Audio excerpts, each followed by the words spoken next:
Scan for SOVI, your AI bestie. I got your back. Calculus problems involving composite functions look intimidating, but you can solve this quickly by applying the chain rule step by step. Let us dive right in.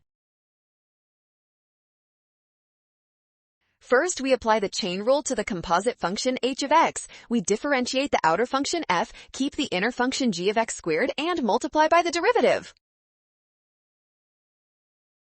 Now, we substitute x equals 3 into our derivative formula. This gives us f prime of g of 9 times g prime of 9 multiplied by 6. We are ready for values.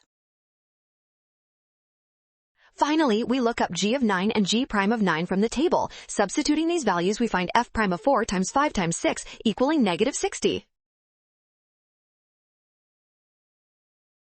Nailed it! Scan the code. You can learn better with SOVI. Avoid skipping the inner derivative and always remember to verify the x squared term correctly.